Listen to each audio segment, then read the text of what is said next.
موضوع الدرس الفرق بين المقاتلين وغير المقاتلين من الكفار، سورة الممتحنة، تفسير ابن كثير۔ الحمد لله رب العالمين، والصلاة والسلام على أشرف الأنبياء وسيد المرسلين سيدنا محمد وعلى آله وأصحابه أجمعين۔ اللهم صل على سيدنا محمد وعلى آل سيدنا محمد كما صليت على إبراهيم وعلى آل إبراهيم في العالمين إنك حميد مجيد۔ أعوذ بالله من الشيطان الرجيم، بسم الله الرحمن الرحيم۔ عسى الله أن يجعل بينكم وبين الذين عاديتم منهم مودة، والله قدير، والله غفور رحيم۔ لا ينهاكم الله عن الذين لم يقاتلوكم في الدين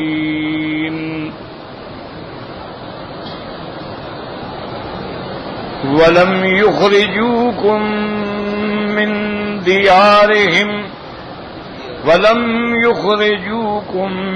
دياركم أن تبروهم وتقسطوا إليهم، إن الله يحب المقسطين۔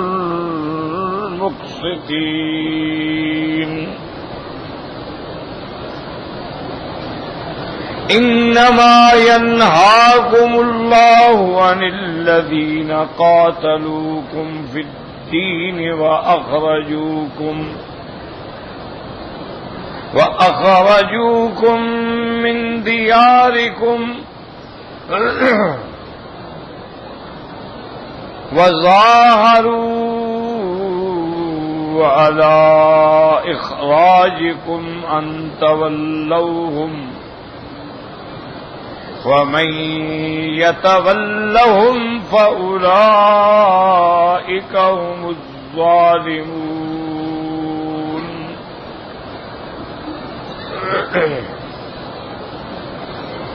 اللہ تبارک و تعالی نے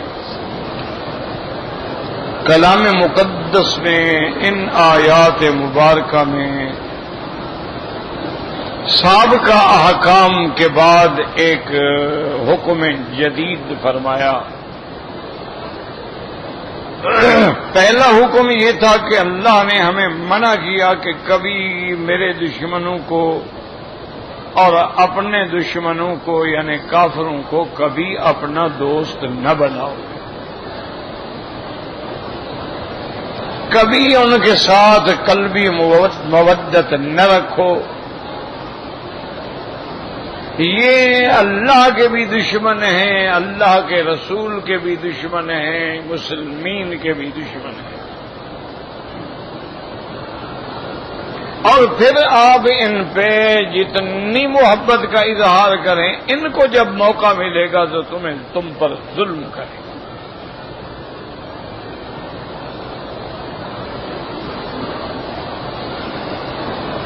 اسی طرح اللہ نے ایک دوسری آیت میں بھی وضاحت فرما دی کہ آپ کافروں سے لاکھ تعلق رکھیں، دوستی رکھیں، ایک دوسرے کے کام آئیں، لیکن کبھی یہ دل سے راضی نہیں ہوں گے آپ سے۔ وَلَن تَرْضَىٰ عَنكَ الْيَهُودُ وَلَا النَّصَارَىٰ حَتَّىٰ تَتَّبِعَ مِلَّتَهُمْ۔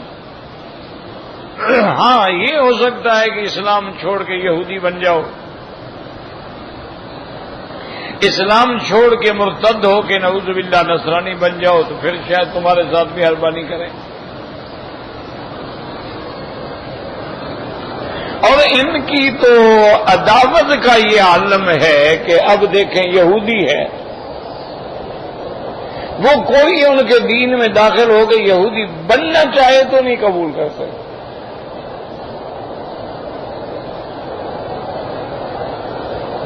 وہ صرف یہودی اسی کو سمجھتے ہیں جس کی ماں یہودی ہو.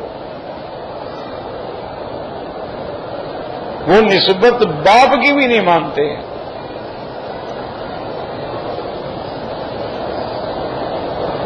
وہ کہتے ہیں کہ باپ مرد جو ہے، مرد تو ایسے غلط تعلقات بھی رکھ لیتا ہے، بچے پیدا ہو جاتے ہیں،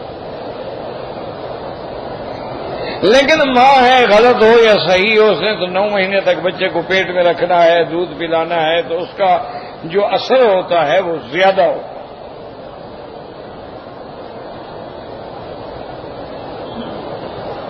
اسی طرح دنیا میں آپ دیکھ لیں، نصارہ ہیں یا یہود ہیں یا ہندو ہیں، کئی مسلمان ڈر کے مارے مرتد ہو کے ہندو بن گئے، لیکن اسی طرح وہ دشمن رہے.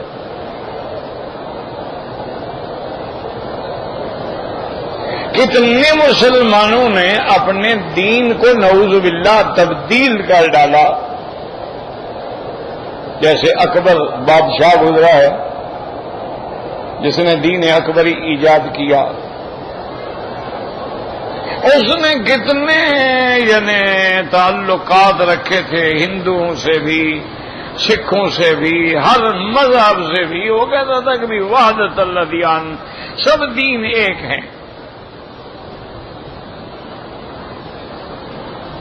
اس لیے وہ مسجدوں میں بھی جاتا تھا، مندروں میں بھی جاتا تھا. اس کی بیویاں مسلمان بھی تھیں، ہندو بھی تھی، حتیٰ کہ اس کا جو سب سے لاڈلا بیٹا تھا سلیم، تو وہ تو اجودھیا بائی ہندو ماں کے پیٹ سے تھا.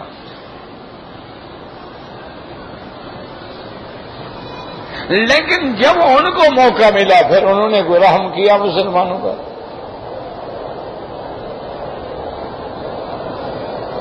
ساری زندگی خراج دیتے رہے، باج گزار رہے، لیکن جب موقع ملا کوئی نہیں رہا. آج پوری دنیا میں مساوات کا علم لہرانے والے،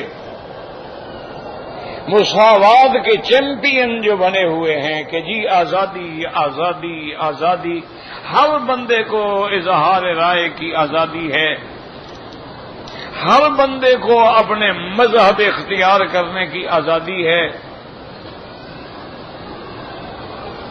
اور یہی وہ سب سے بڑا مسلمانوں پہ اعتراض کرتے ہیں کہ بھی تمہارے اندر تو بڑی سختی ہے کہ اگر مسلمان کافر ہو جائے تو اس کو سزا ہے کہ قتل کرو. من بدل منکم دینہ فاقتلوہ، جو دین بدل ڈالے اس کی سزا موت ہے. کہتے ہیں دیکھو کتنا آپ نے آزادی پہ پابندی لگائی ہے. ہمارے یہاں آزادی ہے، کتنے عیسائی مسلمان بن گئے، ہم نے کبھی ان کو قتل نہیں کیا. تو یہ نعرے دینے والی قوم جو ہے، آج ان کی عداوت کا یہ عالم ہے کہ مسلمان لڑکیاں اگر برقع اوڑھنا چاہتی ہیں، اسکارف لینا چاہتی ہیں، وہ نہیں کہتے. قانون بنا دیا، یہ جرم ہے.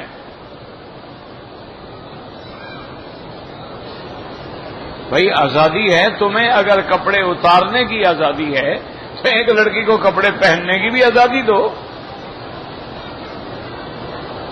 آزادی کا کیا مطلب ہوا پھر؟ جہاں تک اسلام آزادی نہیں دیتا دین بدلنے کی، یہ تو پورے عالم کا قانون ہے. اگر تمہارے ملک میں کوئی آدمی تمہاری نیشنلٹی لے لیتا ہے اور پھر بغاوت کرتا ہے، تم بھی تو اس کی سزا موت دیتے ہو کہ جی تم نے ہماری نیشنلٹی قبول کی ہے، ہماری شرائط قبول کی ہے، اب تم کیسے غداری کر رہے ہو؟ اسلام یہی کہتا ہے کہ کسی کو مسلمان بنانے کے لیے کوئی جبر نہیں، کسی کو تلوار گردن پہ رکھ کے کلمہ نہیں پڑھانا ہے. لیکن اگر وہ دلائل کے ساتھ، اطمینان قلب کے ساتھ مسلمان ہو گیا، اس نے کلمہ پڑھ لیا، اس نے اپنے آپ کو اللہ اللہ کے رسول کے تابع کر دیا ہے، اب اس کو بغاوت کا اختیار نہیں ہے.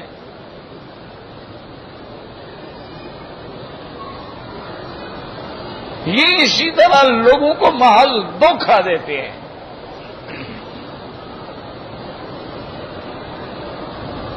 ایک ایسی نئی نئی چیزیں پیدا کر دیں گے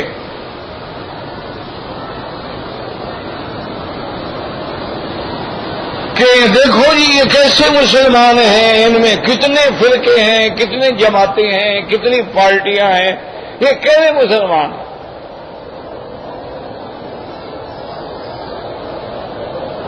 اور پھر یہ دیکھو ایک دوسرے کو کافر کہتے ہیں، یہ بریلوی ہے، یہ دیوبندی ہے، یہ اہل حدیث ہے، یہ تبلیغ والا ہے، اور یہ شیعہ ہے، اور یہ سنی ہے، اور یہ جناب یہ سب ایک دوسرے کو کفر کے فتوے دیتے ہیں، کہتے ہیں مسلمان ہیں۔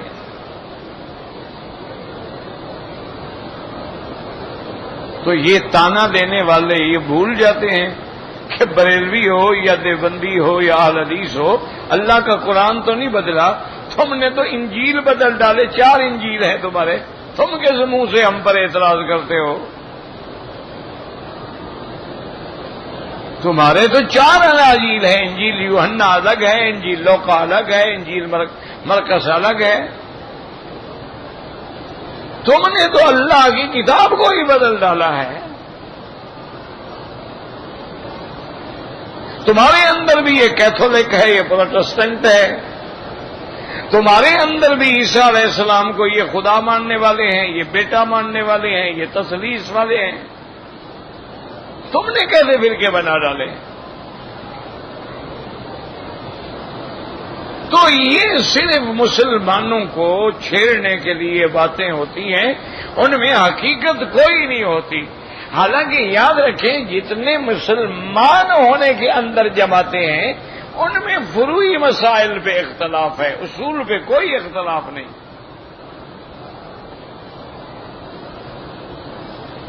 اصول ایک ہے سب کا۔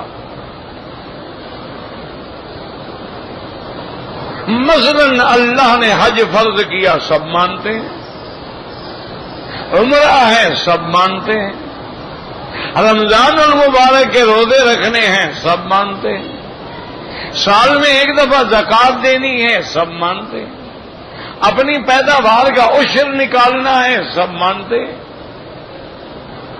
کوئی جھگڑا نہیں۔ صحابہ برحق ہیں، سب مانتے ہیں، اہل بیت کی عظمت ہے، سب مانتے ہیں۔ یہ تو جو اختلاف پیدا ہوئے ہیں یہ بھی تو اصل میں اسی انگریز نے پیدا کروائے۔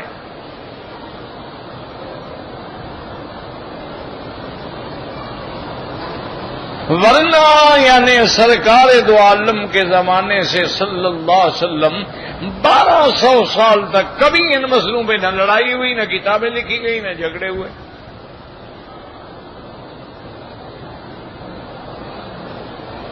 سب لوگ اکٹھے نمازیں پڑھتے تھے، اٹھتے تھے، بیٹھتے تھے، بس زیادہ سے زیادہ تھوڑا بہت رسومات کی بات تھی کہ جو بریلویت سے تعلق رکھتے تھے وہ جناب 11ویں شریف کا ختم دے دیتے تھے، 12ویں منا لیتے تھے، رجبی کے 27 کو معراج کی رات کے لیے بڑی اہتمام کر لیتے تھے، اور جو دیوبندی حضرات تھے یا حدیث وہ کہتے بابا جب حضور پاک نے حکم نہیں دیا ہم کیوں کریں؟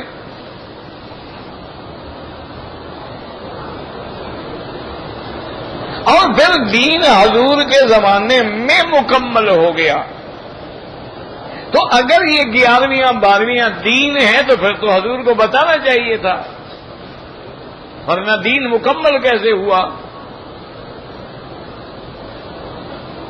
اور اگر نہیں بتایا تو سمجھ آ گئی کہ یہ دین نہیں ہے، بس یہ ہماری محبت ہے، جذبات ہیں، اور اس کا غلط اظہار ہے۔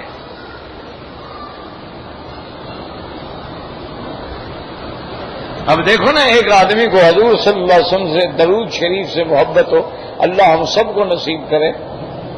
درود پاک ایک بہت بڑی نعمت ہے، ہر غم ہم کا علاج ہے۔ شرط یہ ہے کہ تم درود پاک کو ذرا سمجھ کے پڑھا کرو، غور کر کے پڑھا کرو، شوق سے پڑھا کرو، ذوق سے پڑھا کرو۔ دیکھو نا تمہارا بیٹا غیر ملک میں مسافر ہو، اس کا خط آئے کیسے محبت سے پڑھتے ہو، کیسے گھر والوں کو بلاتے ہو، ادھر آؤ تمہارے بیٹے کا خط ہے، ادھر آؤ تمہارے بھائی کا خط ہے، ادھر آؤ تمہارے کزن کا کھاتا ہے، ادھر آؤ تمہارے منگیتر کا کھاتا ہے، بار بار پڑھا جا رہا ہے. والد نے بالکل جیب میں رکھا ہوا ہے، تنہا ہوتا ہے پھر نکال کے پڑھ رہا ہے. تو وہ جو محبت ہے نا، وہی محبت پیدا کرو درود پڑھنے میں، کہ ہمارے ایمان کا منتہا محمد مصطفیٰ ہے. ہمارا شافی محشر محمد مصطفیٰ ہے،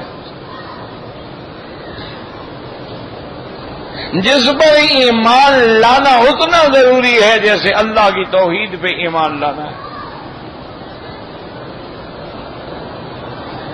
تو جب تنہائی ہو، شور نہ ہو، پورے ذوق اور شوق سے درود شریف پڑھیں اور مانے سمجھ کے پڑھیں کہ دیکھو کتنا میں اللہ سے درخواست کر رہا ہوں کہ اللہم صلی علی محمد، یا اللہ میرے مدنی میں رحمت بھیج. وہ تو ہے ہی رحمت للعالمین. سرکار دو عالم تو رحمت للعالمین ہے. ہم پھر اللہ سے رحمت مانگ رہے ہیں، وہ ہمارے لیے ہے اصل میں، کہ جب ہم اس کے رحمت للعالمین محبوب کے لیے رحمت مانگیں گے، اللہ فرماتے ہیں تم نے میرے محبوب کے لیے مانگا، جاؤ تمہاری بگڑی میں بنا دیتا ہوں.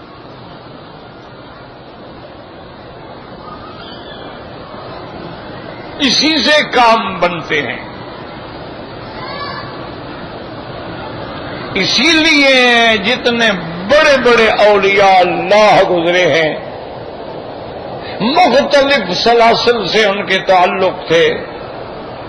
جیسے ابو محمد محی الدین عبد القادر جیلانی گزرے ہیں، معین الدین اجمیری گزرے ہیں، جنید بغدادی گزرے ہیں، بایزید بستانی گزرے ہیں، رحمت اللہ علیہم اجمعین.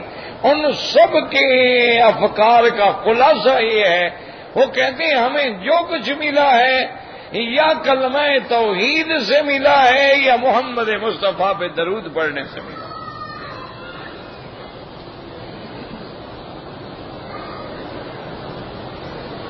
یہ جب محبت ہوتی ہے نا تو پھر پتہ لگتا ہے نا. درود پاک سے ملتا ہے. میں نے ایک کتاب میں پڑھا تھا ایک واقعہ کہ ایک مسلمان تھا، یورپ کے ملکوں میں گیا، کسی لڑکی سے عشق ہو گیا، شادی کر لی.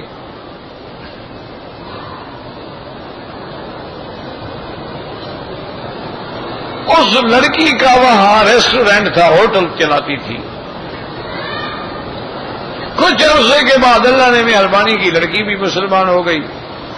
تو اس نے اب جب مسلمان ہو گئی تو لڑکے نے کہا کہ بھی اب چلو پاکستان، تاکہ میں تمہیں اپنی، میرا والد تو فوت ہو گیا ہے لیکن میری ماں ہے، میری بہنیں ہیں، میرے عزیز ہیں، میرا گھر ہے.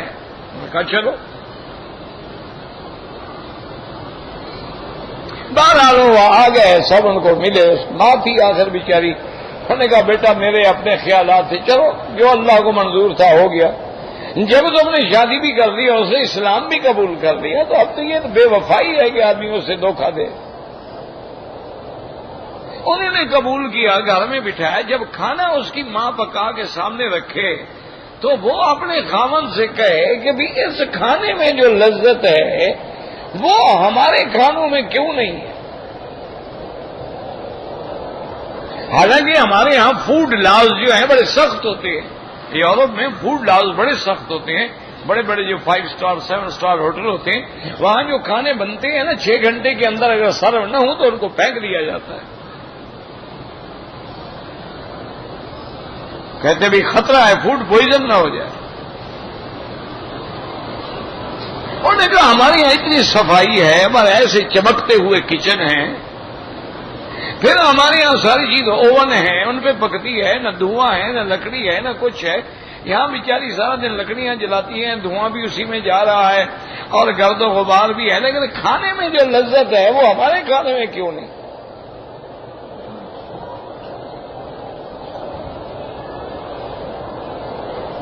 انہوں نے کہا تم نے مدت کے بعد کھانا یہ دیکھا ہی نہیں تھا. میں نے کہا نہیں کچھ بھی ہو، میرا ہوٹل ہے، میں ریسٹورینٹ چلاتی ہوں اور میں بہترین کک ہوں، میں نے اس میں ڈپلوما لیا ہوا ہے. کھانا کوئی بھی ہو، کھانا کھانا ہوتا ہے آخر. تو ایک دن اس لڑکی نے اپنی ساس کو مجبور کیا اور اس نے کہا امی جان آپ کا کھانا کھا کے میں تو بڑی پاگل ہو گئی ہوں، اتنا لذیذ کھانا، گوشت ہے تو لذت ہے، دال ہے تو لذت ہے، ساگ ہے تو لذت ہے، یہ وجہ کیا ہے؟ یا تو تم مجھے پکانا سکھاؤ. اس نے کہا بیٹی کوئی پکانے کی بات نہیں ہے، جیسے عام عورتیں پکاتی ہیں میں بھی اسی طرح پکاتی ہوں، پنجابی تھی، لیکن میں نام محمد دا پا لینی ہوں، یعنی میں جب پکاتی ہوں تو درود پڑھ کے دم کرتی رہتی ہوں.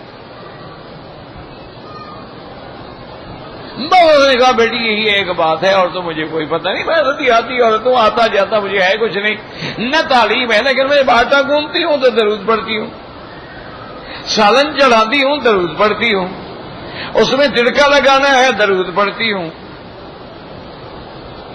بس وہ دم کر دیتی ہوں، شاید اسی کی وجہ سے تمہیں اچھا لگتا ہو. اس نے یہ بات اپنے پلے باندھ لی. واپس اپنے ملک میں آ کے اپنے تمام کک کو اس نے ہدایت کر دی، جو مسلمان تھے جو کافر تھے ان کا بھی تم تو خیر نہیں کر جانتے، سب کو ہدایت کر دی کہ جب بھی کھانا پکاؤ درود شریف پڑھو، جب بھی اتارو درود شریف پڑھو، جب بھی آٹا تیار کرو درود شریف پڑھو. انہوں نے شروع کیا، 1-2 مہینے میں اس کا ہوٹل جو تھا وہ تو آسمان پہ چڑھ گیا، ساری دنیا لائن لگا کے کھانے کے لیے کھڑی ہوئی ہے.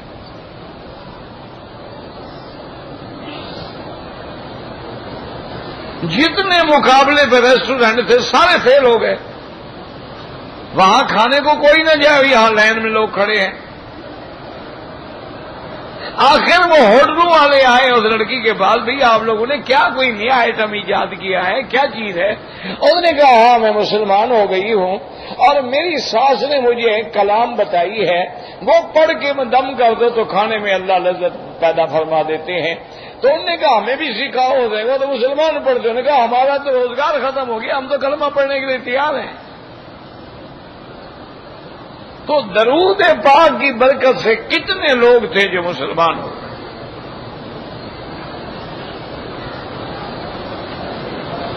تو اس لیے ہمیشہ یاد رکھیں کہ درود اس میں معنی کیا ہے کہ اللہم صلی علی محمد وعلی آل محمد. ہم اللہ سے درخواست کرتے ہیں، اللہم کا معنی یا اللہ، صلی کا معنی رحمت بھیج.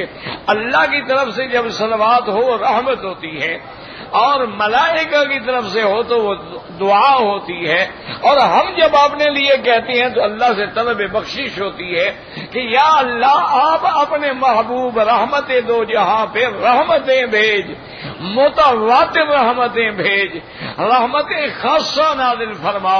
تو جب پیارے کا ذکر کیا جائے تو اللہ کو بھی تو پھر پیار آتا ہے نا.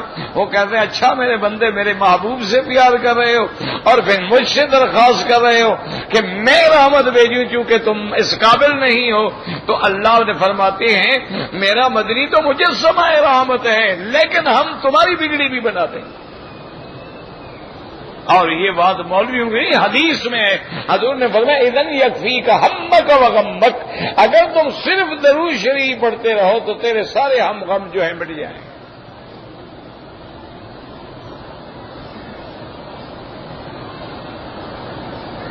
تو اسی لیے ہمیشہ یاد رکھیں کہ کفار جو ہیں ان میں نہ عدل ہے نہ مساوات ہے، بلکہ ان میں انسانیت بھی نہیں ہے. یہ کہتے ہیں نا ہمارے ہاں عورتوں کے بڑے حقوق ہیں.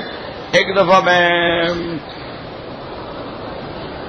پتہ نہیں کون سی جگہ تھی، یاد تھا کون سی جگہ، ایک آدمی نے مجھ سے پوچھا، میں نے کہا بھی بات سنو، تم نے عورت کو بطور عورت جو حقوق دیے ہوں نا وہ مجھے سمجھا دو.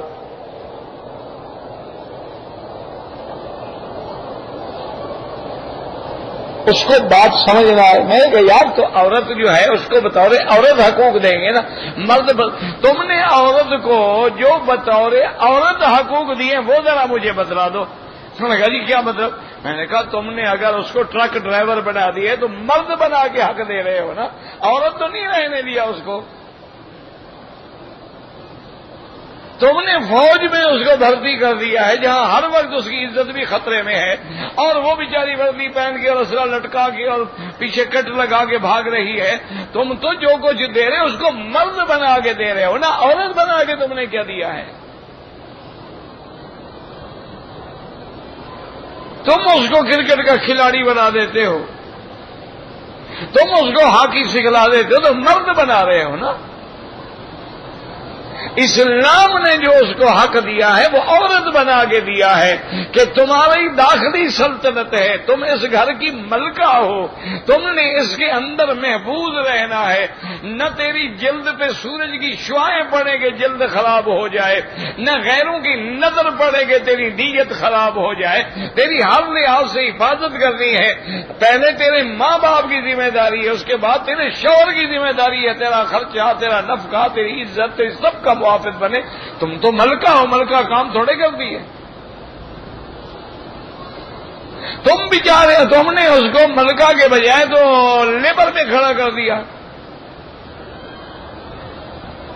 کہ جی تمہاری مساوات ہے، آزادی ہے، ٹرک چلاؤ، نوکری کرو، کھاؤ پیو۔ اور جناب جہاں جوان عورت نوکری کرتی ہو، یعنی 4 لڑکیاں ہوں اور 16 مرد ہوں، بھیڑیے بیٹھے ہوں، 2 بھیڑوں کو چھوڑیں گے؟ اچھی نوکری کی بھی عزت بھی گئی، اچھی نوکری کی کہ حاملہ ہو گئی تو کوئی ماننے کے لیے بھی تیار نہیں ہے کہ میرا حمل ہے۔ وہ کہتے بھی میرا بچہ ہونے والا ہے، کچھ تو کرو، ہم کیا کریں؟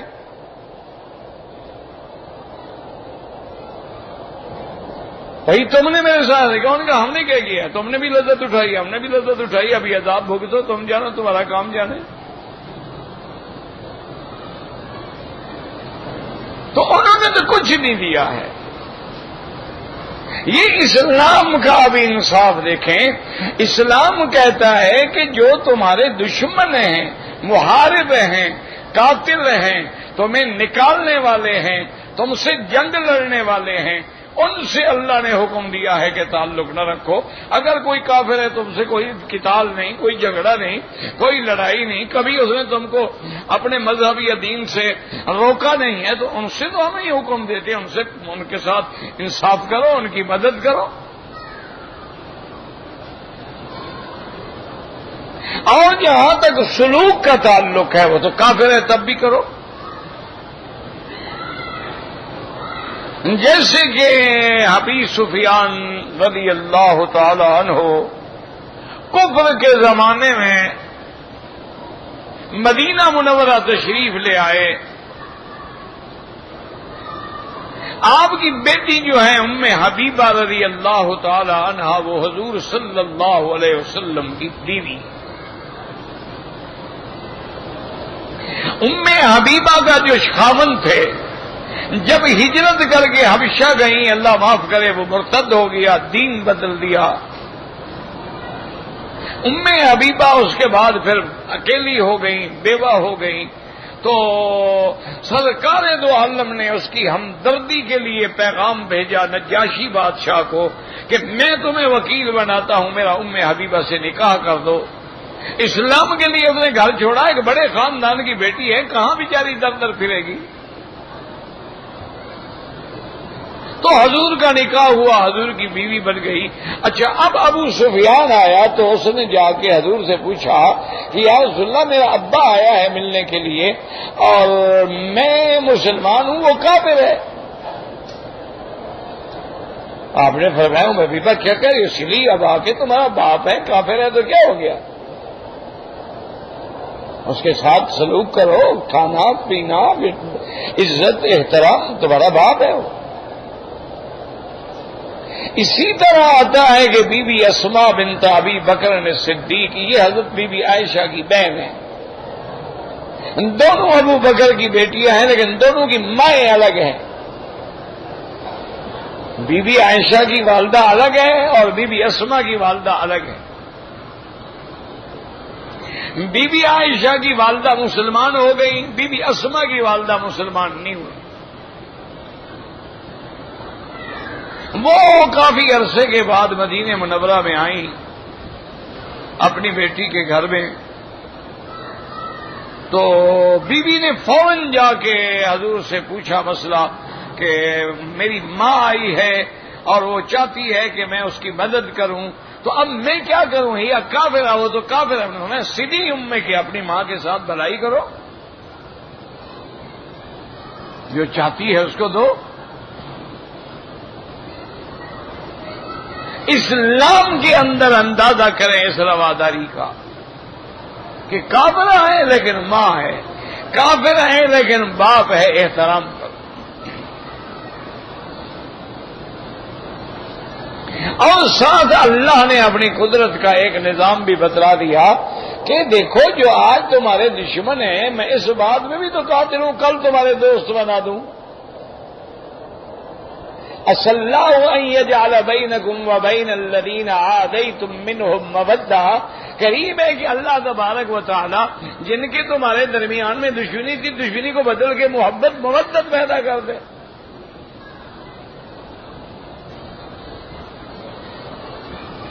اور ایسے واقعات جو ہیں اتنے ہیں کہ آدمی شمار نہیں کر سکتا۔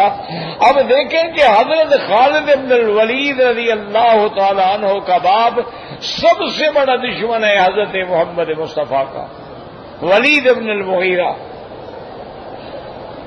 اور خالد وہ یعنی فوجی سپاہ سالار ہے، جنگ احد میں صحابہ کو شکست کا سبب بننے والا خالد ہے۔ شکست تو اللہ نے لکھی تھی لیکن اسباب ہوتے ہیں، اسباب میں خالد تھا۔ یعنی اتنا بڑا دشمن، پھر ایسے اللہ نے کایا پلٹ دی کہ وہ خالد جو ہے جو میدان احد میں حضور کے خلاف لڑ رہا تھا، فتح مکہ والے دن حضور کا سپاہی بن کے لڑ رہا تھا۔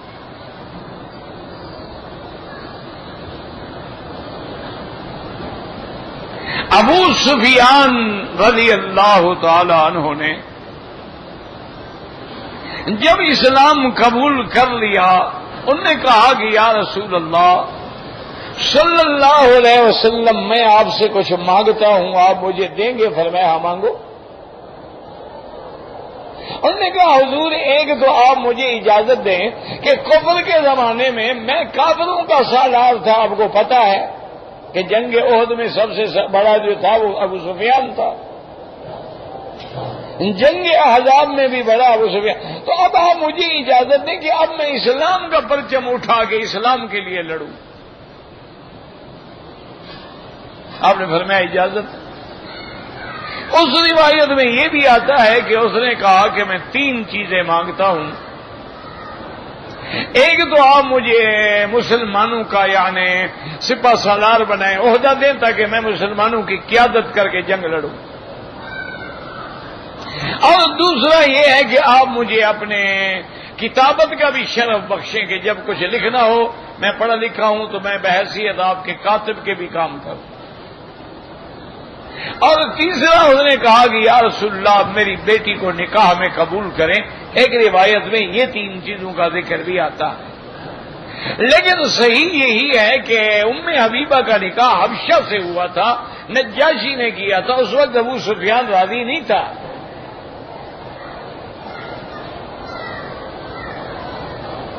اسی طرح بعین ہی آپ دیکھ لیں کہ وحشی قاتل سیدنا حمزہ سید الشہداء، جس نے سیدنا حمزہ کو شہید کیا اور آپ کو ٹکڑے ٹکڑے کیا اور آپ کا کلیجہ نکال کے جو ہندا کے پاس لے آیا، اتنا بڑا دشمن ہے اسلام۔ اب اللہ تبارک و تعالیٰ کی شان ہے کہ جب اس نے یہ آیت قرآنی سنی کہ ان اللہ لا یغفر ان یشرک بہ ویغفر ما دون ذلک لمن یشاء، اللہ شرک نہیں بخشے گا، شرک کے علاوہ جو گناہ ہیں چاہے تو بخش دے۔ یہ آیت پڑھی کر لگا بات تو ٹھیک ہے، لیکن اللہ چاہے نا، اگر نہ چاہے تو پھر میرے مسلمان ہونے کا کیا فائدہ؟ نہ چاہے میرے گناہ نہ بخشے، میں تو جہنم میں گیا۔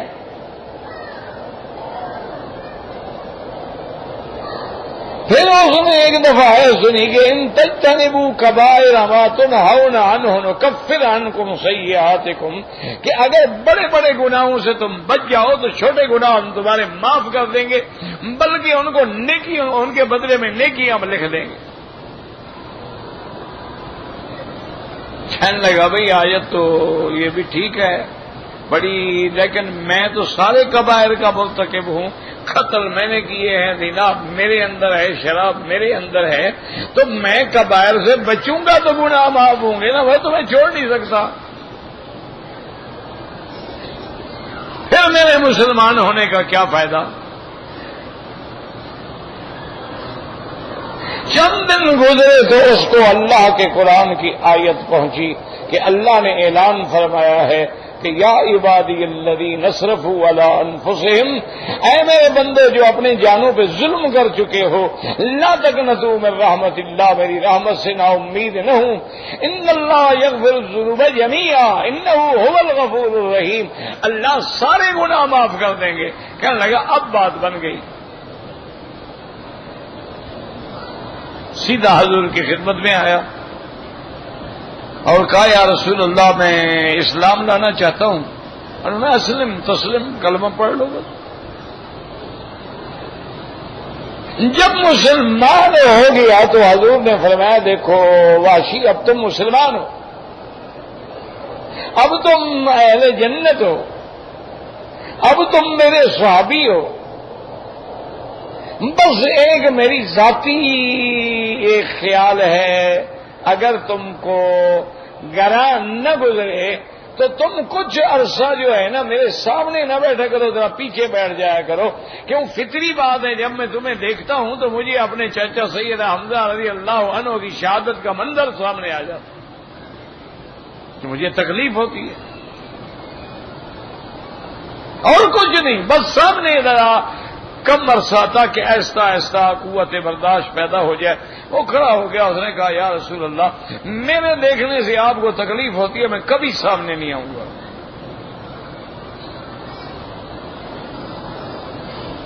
گم ہو گیا۔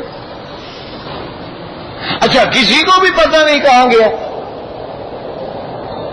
سرکار دو عالم کی وفات مبارک کے بعد خلافت سیدنا ابی بکر صدیق رضی اللہ تعالی عنہ کے زمانے میں مرتدین مسیلمہ بن الکذاب جس نے نبوت کا دعویٰ کیا تھا، اس کے خلاف سیدنا ابو بکر کا لشکر جو ہے جنگ کے لیے کیا ہوا ہے، اور صحابہ مجاہدین مسیلمہ کی سرکوبی کے لیے نہیں گئے ہوئے ہیں، اور مسیلمہ کی بھی بڑی تعداد تھی، 70,000 فوج تھی اس کی اس زمانے میں۔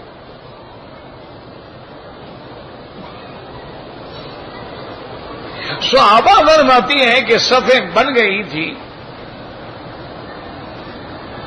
یعنی پہلے چونکہ یہ تو نہیں تھا نا بھی ایک بم مارا اور فی امان اللہ علاقے کے علاقے برباد ہو گئے، اب تو بہادری یہی ہے نا دور سے بیٹھ کے مار دیا اولاد، سامنے آگے تو بچا لے، اب بھی کافر مسلمان کے سامنے نہیں آتا۔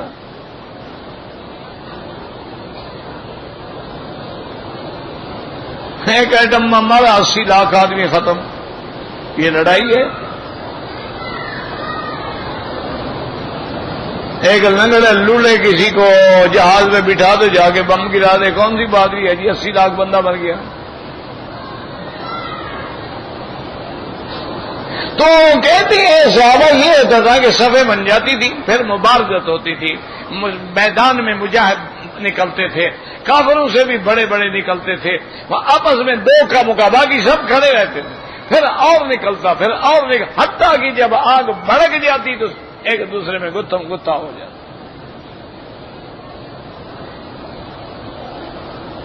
صحابہ فرماتی ہیں کہ ہم صفیں بنا کے کھڑے تھے، دور سے ہمیں مٹی اڑتی ہوئی نظر آئی، پھر ہم نے غور کیا تو ہمیں معلوم ہوا کہ کوئی شاہ سوار اتنا تیز گھوڑا دوڑا رہا ہے، یہ اس کی مٹی ہے۔ ہم نے کہا اللہ جانے کون ہے، دوست ہے دشمن ہے، اب کوئی پتہ نہیں ہے۔ کہتے ہیں ابھی ہم یہ غور کر رہے تھے کہ وہ شاہ سوار شاہین جو گھوڑے پہ سوار تھا، اس کا گھوڑا بھی اتنا شاندار تھا کہ سارے لشکر کو پھلانگتا ہوا وہ مسلمہ پہ پہنچا اور تلوار سے 2 ٹکڑے کر دیا، اور وہی کھڑے ہو کے پھر اپنا ڈاٹا کھول دیا اور کہا فزت ورب الکعبہ، مسلمانوں گواہ ہو جاؤ مجھے رب کعبہ کی قسم ہے، اب میں محمد مدنی کے سامنے جانے کے قابل ہو گیا۔ قتل تو بالجاہلیت، میں نے زمانے جاہلیت میں اسلام کا عظیم مجاہد قتل کیا تھا، اور آج اسلام کے بعد میں نے محمد مدنی کا سب سے بڑا دشمن قتل کیا۔ تو اس لیے اللہ فرماتے عسى اللہ ان يجعل بینکم وبین الذین عادیتم منہم مودۃ، ہو سکتا ہے اللہ تمہارے دشمنوں کو تمہارے لیے دوست بنا دے، وہ قدیر ہے، وہ قادر ہے، وہ غفور ہے، وہ رحمان ہے، وہ رحیم ہے، واللہ اعلم۔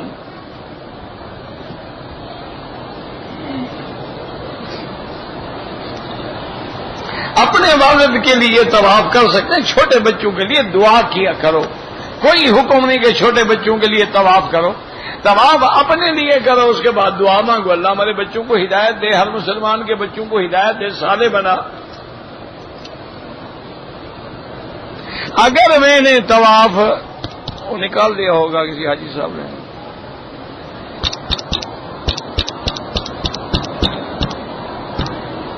تو کھینچا ہوگا نا کسی حاجی صاحب نے برکت کے ہاتھ سے۔ بہرحال یہ ہے کہ مسئلہ سمجھ لیں کہ اگر وہ کہتا ہے کہ میں نے طواف کر لیا ہے، اوقات مکروہ ہے، آپ دوسرا طواف کرتے ہیں، 3 کر لیں، 4 کر لیں، بعد 2 رکعت مغرب کے بعد پڑھ لیں۔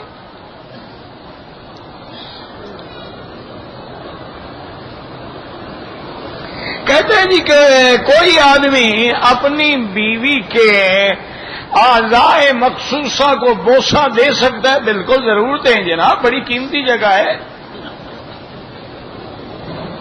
ضرور بوسہ دیں۔ تمہارے مقدر میں پیشاب کی جگہ چاٹنی ہے تو پھر اس سے بڑی سزا کیا ہوگی؟ جس زبان سے کلمہ پڑھتے ہو حجر اسود کو بوسہ دیتے ہو، پھر وہاں بھی بوسہ دو گے؟ حیران ہیں کہ مسلمانوں کو کیا ہو گیا۔ اور فلمیں دیکھو اور سبق سیکھو انگریز کا۔ انا للہ و انا الیہ راجعون۔ سگریٹ، نسوار، شیشہ سب حرام ہیں۔ اگر کوئی آدمی بغیر داڑھی کے ہے، نماز پڑھا رہا ہے، ہم اس کے پیچھے کھڑے، بھئی نماز ہو جائے گی، لیکن حکم یہ ہے کہ بغیر داڑھی والے کو امام نہ بنایا جائے۔ ایک اتفاق ہے، جماعت کھڑی تھی، ہم مل گئے، بعد میں پتہ چلا کوئی امام صاحب کی تو داڑھی غائب ہے۔ نماز تو ہو جائے گی، صلو خلف کل بر و فاجر، لیکن حکم یہ ہے کہ داڑھی منڈانے والا جو ہے وہ فاسق ہو جاتا ہے، اور بار بار منڈانے سے وہ فاجر ہو جاتا ہے۔ نہ اس کو مؤذن بننے کی اجازت ہے، نہ امام بننے کی اجازت ہے۔ کہتے ہیں جی کہ طواف کے دوران میں اگر صفا کے خون نکل گیا، میرا بھائی اگر صفا مروہ میں نکلا کوئی حرج نہیں، طواف میں ہے تو طواف چھوڑ دو، دوبارہ وضو کر کے پورا کرو۔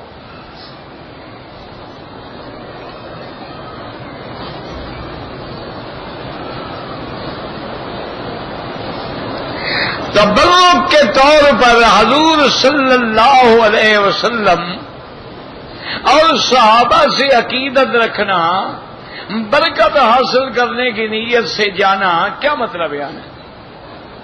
مجھے تو سمجھ نہیں آیا۔ پیغمبر کا تبرک جو ہے وہ تو کوئی منع نہیں ہے، باقی تبرک کے لیے جانے کا کیا مطلب ہے؟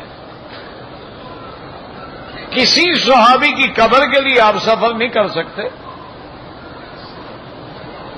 ایک ہے زندگی میں حضور نے وضو فرمایا، پانی بچ گیا، تبرک ہے۔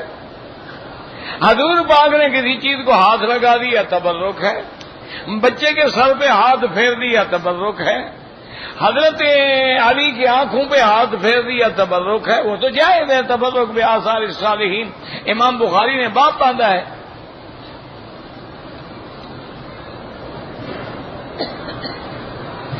کہتے جی کہ بعض بزرگوں کے مجربات تعویذات ہوتے ہیں، احادیث و قرآن سے تو ثابت نہیں ہیں، ان سے احتیاط کرو کہ جو چیز قرآن حدیث سے ایک ہے قرآن کی آیت مبارک پڑھنا۔ دیکھو نا، جیسے کسی کو سحر ہو جاتا ہے تو علماء کہتے ہیں سورۃ البقرہ اس پہ پڑھو، سورۃ الجن اس پہ پڑھو، وہ آیات جادو اگر ہو جائے تو جو جادو کے خلاف ہے وہ آیات پڑھو، معوذتین پڑھو، یہ تو ٹھیک ہے۔ لیکن اگر کوئی بزرگوں کے تجربے ہیں، لیکن یہ تو دیکھو کہ ہے لکھا ہوا کیا ہے، کلام کیا ہے، کس زبان میں ہے، ترجمہ کیا ہے اس لفظوں کا، کیونکہ لفظ آ جاتے ہیں نبی اشراحیہ، الوہیہ، الوہا، الوہا، اب کیا پتا ہمیں کیا مانا ہے۔ اچھا، یا نقش بنے ہوتے ہیں، اب کیا پتا ہمیں اس نقش سے کیا مراد ہے۔ تو بہرحال بزرگوں کے اعمال قرآنی سے فائدہ اٹھاؤ۔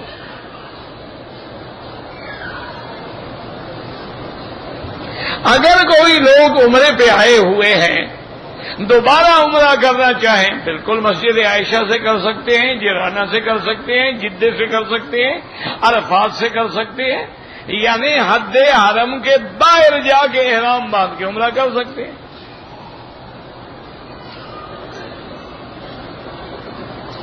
کعبۃ اللہ کے غلاف کو پکڑنے کا کوئی حکم نہیں ہے، ملتزم پہ کھڑے ہو کے ہاتھ لمبے کر کے سینہ لگا کے دعا مانگنا جائز ہے۔ وسیلے کا معنی کوئی نہیں ہوتا، کسی بزرگ کا وسیلہ نہیں ہوتا، وسیلہ ہوتا ہے بالاعمال الصالحہ، کہ اچھے عمل کر کے اس کو ذریعہ بناؤ اللہ کے قرب حاصل کرنے کا۔ ہمارے لوگ ہیں نا ماشاءاللہ، وابتغوا الیہ الوسیلہ والی آیت پڑھ لیتے ہیں، آگے وجاہدوا نہیں پڑھتے، وہ تو پھر تلوار اٹھانی پڑے گی نا، کیونکہ یہ شارٹ کٹ کے عادی ہو گئے ہیں نا، بس کسی کے وسیلے سے کام ہو جائے، بس ہمیں کچھ نہ کرنا، آگے بھی تو پڑھو نا، وجاہدوا فی سبیلہ، اصل وسیلہ یہ ہے۔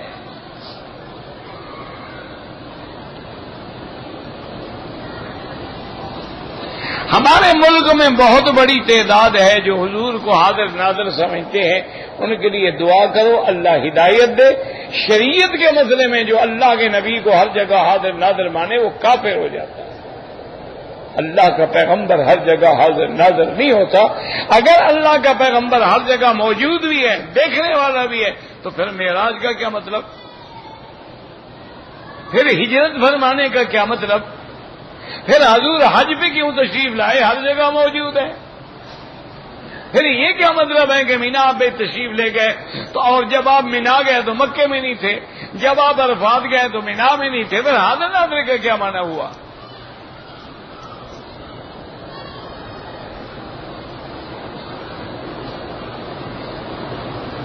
مسجد نبوی میں جو درود پڑھو گے اللہ پہنچائیں گے، صرف جو سامنے کھڑے ہو کے صلاۃ و سلام پڑھو گے وہ حضور سنیں گے۔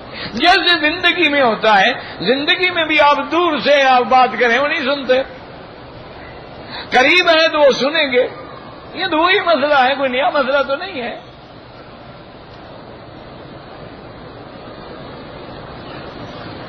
اگر عصر کے بعد طواف کیا ہے، حنفی مسلک میں 2 رکعت مغرب کے بعد پڑھے، حنابلہ کے نزدیک اور شوافی رحمہم اللہ کے نزدیک اللہ کے حرم میں ہر وقت جائز ہے۔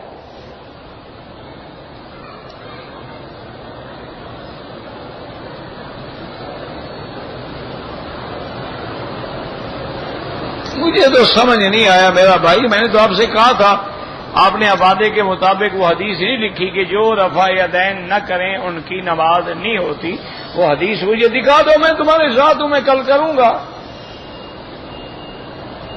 جھگڑا تو ہے ہی نہیں، ایک حدیث مجھے دکھا دو جس میں یہ حکم ہو کہ جو بھی نہیں کرتے رفع یدین ان کی نماز نہیں ہوتی، یہ مجھے دکھا دو، میں آپ کے ساتھ ہوں۔ کوئی جھگڑا ہی نہیں. انسان کا ایمان کم زیادہ ہوتا ہے، بالکل ہوتا ہے، جیسے صبر بڑھتا ہی ہے کم بھی ہوتا ہے. یہ علمی مسئلے ہیں کہ کیا نفس ایمان یا ثمرات، یہ علماء کے مسائل ہیں. ان جھگڑوں میں تم نہ پڑو. جو ظاہر قرآن حدیث لیزدادوا ایمانا مع ایمانہم، جیسے قرآن کی آیت اترتی صحابہ ایمان لاتے تو ایمان زیادہ ہو گیا نا. پہلے 10 آیتوں پہ تھا، 20 پہ ہو گیا، زیادہ تو ہو گیا.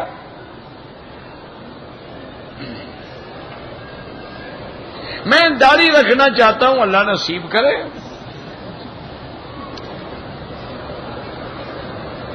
اگر والدین نے حج نہیں کیا آپ ان کی طرف سے کریں، لیکن ایک حج ایک کے لیے، یہ نہیں کہ ایک حج دونوں کے لیے ہو جائے. حرم شریف یا مدینہ شریف میں نکاح پڑھنے کی اجازت ہے تو یہاں بغیر نکاح کے رہتے ہیں لوگ. عجیب بات نہیں.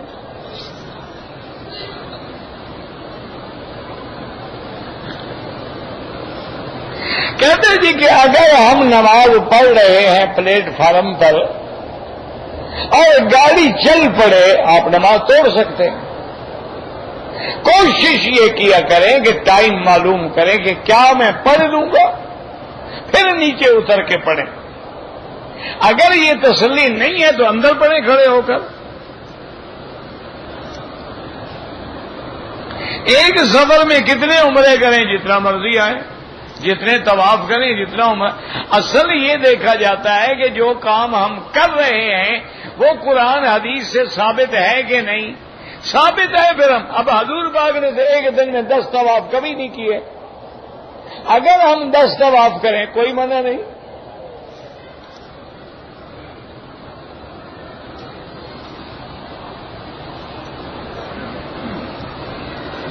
یہ عدد وغیرہ جو ہے نا یہ نہ لکھا کریں 786 وغیرہ.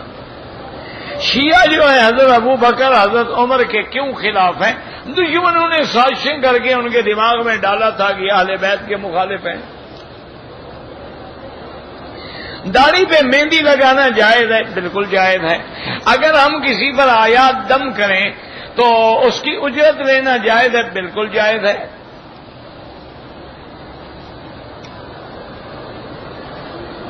ہمارے چپل گم ہو جاتے ہیں، بھائی لپیٹ کے اپنے ساتھ رکھو. بہرحال اگر کوئی ڈھیر میں پڑے ہیں جس کا اندیشہ ہے کہ اٹھا کے پھینک دیے جائیں گے، لے سکتے ہو. ہماری عورتوں نے نمازیں قصر کے بجائے پوری پڑھ لی. بالکل قصر پڑھنی چاہیے، پوری کیوں پڑھیں؟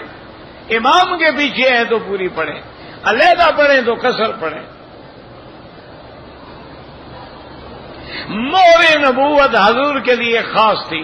حج اکبری کوئی نہیں ہوتا، ہر حج حج اکبر ہے. یوم الحج الاکبر.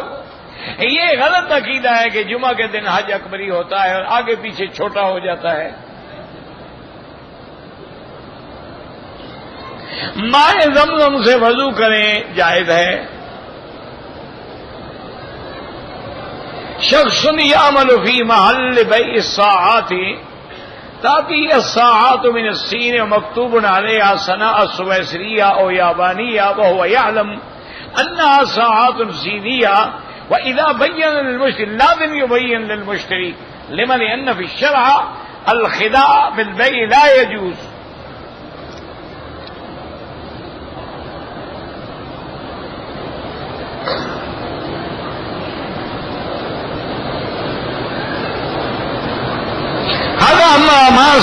ما فهمت کہ رجل لديه املاك ودكاكين بتوزيعها في حياته على ابنائه وبناته سجل لكل واحد قطعة ارض وعدد من الدقاقين علما بانه هو الذي ياخذ الارباح الان. نعم ما في شيء لانه هو ملكه ليس ارباحه يستفيد في ملكه في حياته ويقسم ورثه بعد وفاته.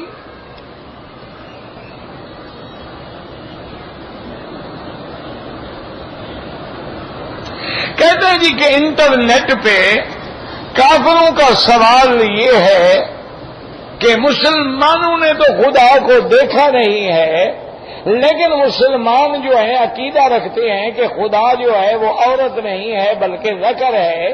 جب دیکھا نہیں تو ان کو کیسے پتا ہے؟ اس لیے کہ عورت ناقص ہے اور خدا ہر نقص سے پاک ہے.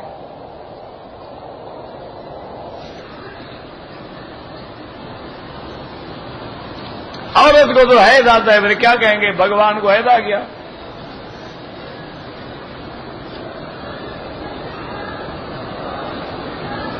کہ آپ نے ایک تقریر میں کہا تھا کہ شکر کے 3 درجے ہیں.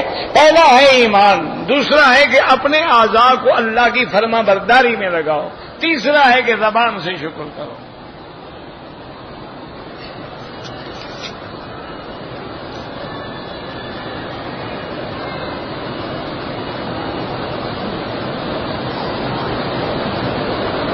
ہم 3 آدمی ہیں، 5-5 لاکھ لے کے ہم نے ایک دکان لیا ہے. 10 لاکھ میں ہم نے دکان خریدا، باقی ہم نے سامان ڈال. ہر آدمی اپنے حصے کی زکات ادا کرے گا، دکان کی زکات نہیں ہوگی. اب جو آمدنی ہوگی اس سے زکات ہوگی. جتنا تیری آمدنی ہو اتنا زکات دو.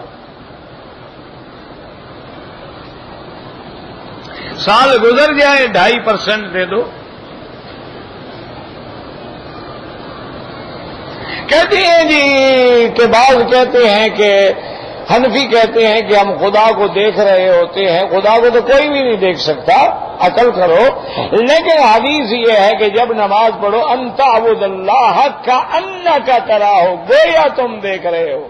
اب کاف ہٹا دو، ترجمے میں بدل دو، خدا کو کیا جواب دو گے؟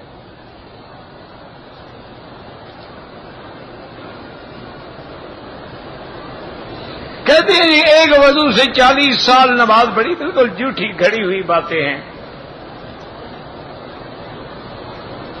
حدود حرم کے اندر جہاں بھی نماز پڑھیں گے 1 کا لاکھ ملے گا. بہرحال والدہ کے چھٹیاں پکڑ کے بال کاٹے کوئی حرج نہیں. حکم یہ ہے کہ بال آخر تک لے جاؤ، جہاں انتہا ہو وہاں بال کاٹو.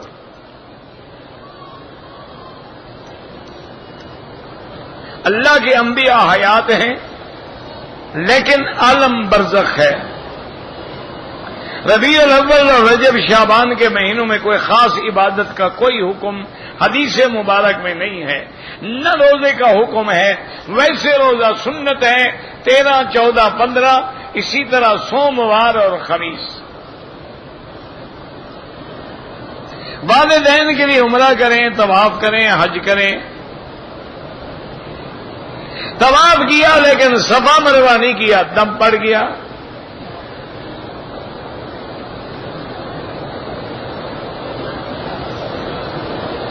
میری پھوپھی ہے، عمر 80 ہے، 80 سال ہے. 2 سال سے زیادہ عرصے سے وہ کومے میں ہیں. میں نے ان کے لیے عمرہ کیا، ٹھیک ہے کوئی بات نہیں، زندہ تو ہے نا، کومے میں ہے.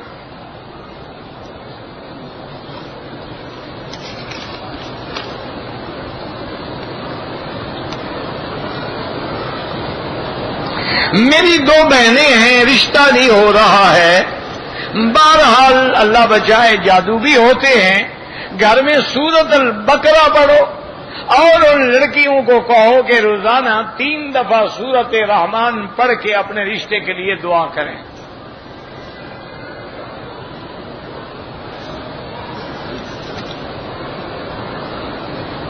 سید لڑکی کی شادی جو ہے غیر سید سے ہو سکتی ہے، بالکل ہو سکتی ہے. حضور کی بیٹی کی شادی حضرت عثمان سے کیسے ہو گئی؟ 2 بیٹیوں کی شادی ہے، وہ تو بنو امیہ میں ہے.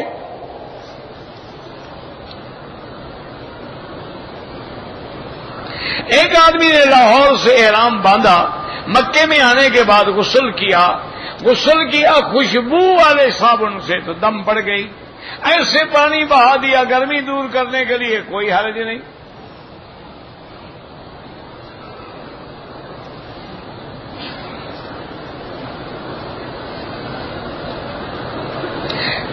خاتون نے طواف کے دوران چہرے پہ کپڑا ڈالا، بالکل ٹھیک ہے، ڈالنا چاہیے، لوگ ہیں آگے. اگر ایک آدمی نماز کے انتظار میں بیٹھا ہے، نیند آ گئی لیکن ٹیک نہیں لگائی، بالکل وضو نہیں ٹوٹتا ہے۔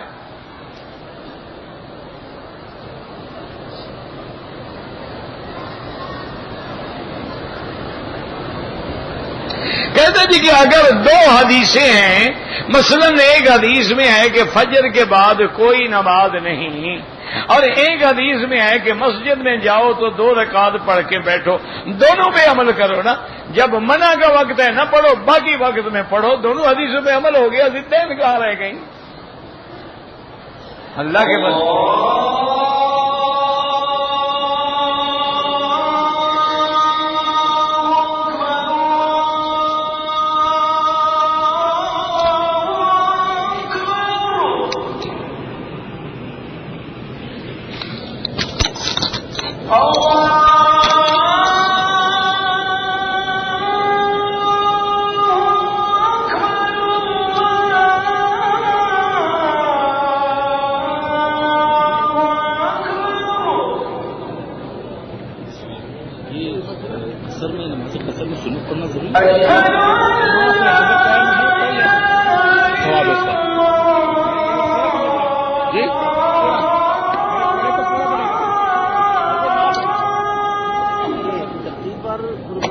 چل رہا ہے سولہ پڑے سنت و نفل ابھی عشاء کے بعد ہوتا ہے یا کل مغرب کے بعد؟